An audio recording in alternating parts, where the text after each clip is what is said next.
सुनवाई के बाद बात अब ईडी की। रांची में ईडी की टीम कोल्हान के तीनों डीएमओ से पूछताछ कर रही है। चाईबासा डीएमओ निशांत अभिषेक, पूर्वी सिंहभूम के संजय कुमार और खरसावा के सन्नी कुमार से भी ईडी पूछताछ करी। खनन लीज आवंटन मामले में तीनों से पूछताछ की जा रही है।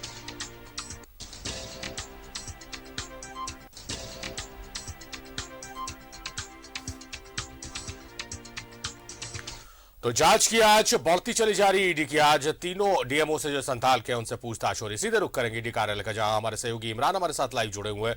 इमरान, तीनों डीएमओ से आज फिर पूछताछ की जा रही है। लगातार खुलासे होते चले जा रहे हैं और लगातार कार्रवाई का दायरा भी बढ़ता चला जा रहा है। इमरान,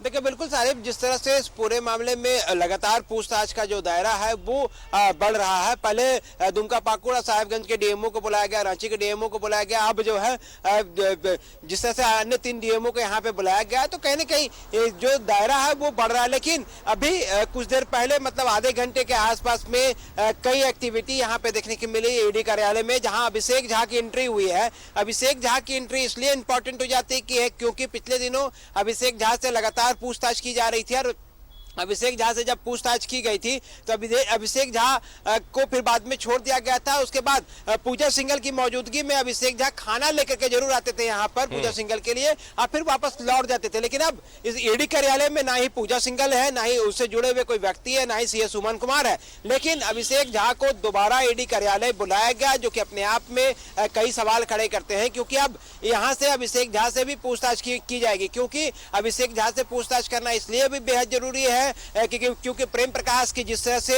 ईडी के कार्यालय में मौजूदगी होना, ईडी के समक्ष आ जाना, ईडी के द्वारा पकड़ में आ जाना, उसके बाद देर रात तक उनसे पूछताछ किया जाना और पूछताछ के बाद कई अहम जानकारियां हासिल करने के बाद अब जो है ये कड़ी जो है अभिषेक झा तक पहुंची है। क्योंकि प्रेम प्रकाश की जिस तरह से लगातार पूछताछ की, गैर पूछताछ के बाद कई खुलासे ईडी के पास सामने आए हैं। तो ऐसे में अभिषेक झा को भी आज यहाँ पे अभी बुलाया गया है। उम्मीद की जा रही है इनसे भी कई सवाल पूछे जाएंगे। आज इनसे कड़ी पूछताछ होगी और पूछताछ इसलिए भी बहुत बेहद जरूरी है क्योंकि अभिषेक झा का रोल और प्रेम प्रकाश जैसे लोगों का रोल एक जैसे दिखाई देता है, सिमिलर दिखाई देते हैं सभी, क्योंकि कहीं ना कहीं लाइजनिंग का काम ये लोग लगातार पिछले कई दिनों से कर रहे हैं। चाहे एक हॉस्पिटल के नाम पे करता हो या फिर दूसरा जो व्यक्ति है जो कल ईडी के समक्ष आया और उसके साथ ईडी के साथ लगातार उसे पूछताछ की गई, चाहे वसुंधरा अपार्टमेंट में या फिर हरमू के ठिकाने पर, इन दोनों ही जगह पर प्रेम प्रकाश से कड़ी पूछताछ की जा रही थी। तो बताया जा रहा था कि कई लोगों के नाम सामने है, उन्हीं को लेकर के आज डीएमओ यहाँ पे मौजूद है। 3 डीएमओ है कोल्हान के, और ऐसे में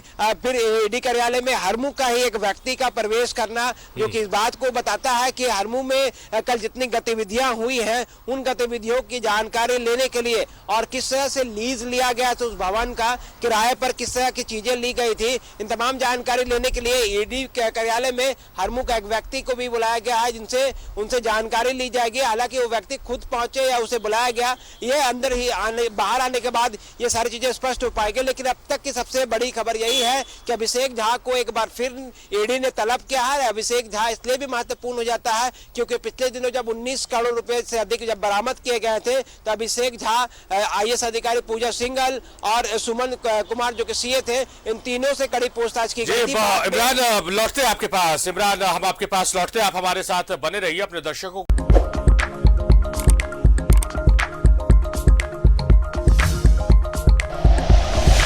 like and share videos, subscribe करें हमारा चैनल और प्रेस करें बेल आइकॉन। न्यूज़ 11 भारत, सच है तो दिखेगा।